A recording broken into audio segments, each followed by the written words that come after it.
Mas sinigpitan ng lokal na pamahalaan ng Davao City ang kanilang mga patakaran sa paninigarilyo. Sa bisa ng inilabas sa bagong ordinansa sa lungsod, bawal na rin gumamit ng electronic cigarettes at yung mga tinatawag na shisha sa mga pampublikong lugar. Makibalita tayo kay Rose Bernales ng GMA Davao.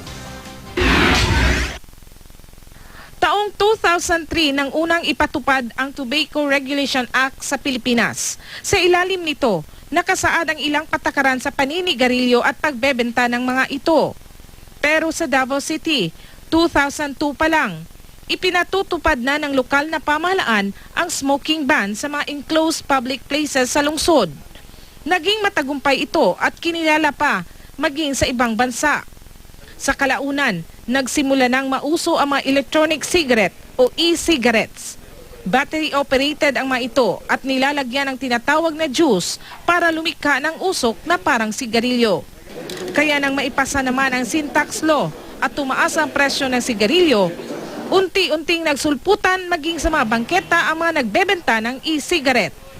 Lalong dumami ang mga gumagamit ng mga ito maging sa mga pampublikong lugar. Ayon sa ilan, paraan nila ito para matigil o makaiwas sa paninigarilyo.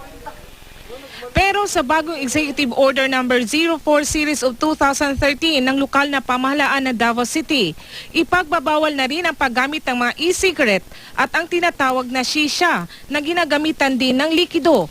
May mga itinakda ng smoking areas kung saan lang pwedeng manigarilyo at gumamit ng e-cigarettes at shisha.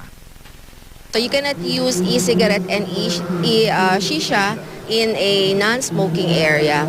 So aside from that, natin ginatawag na prohibited places for smoking. Ang ilang nagtitinda ng e-cigarettes nasabihan na tungkol dito.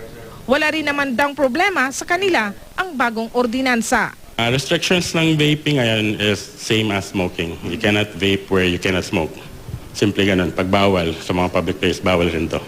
Ayon sa tala ng Anti-Smoking Task Force, ngayong buwan, mahigit 60 individual na ang nahuhuli dahil sa paglabag sa bagong ordinansa. Ang Department of Health hindi rin inirerekomenda ang paggamit ng e-cigarettes bilang substitute sa sigarilyo. Wala man daw itong kimikal na karaniwang nakikita sa ordinaryong sigarilyo, may sangkap pa rin itong nagdudulot ng adiksyon. Masama rin daw ang epekto nito, lalo na sa mga kabataan.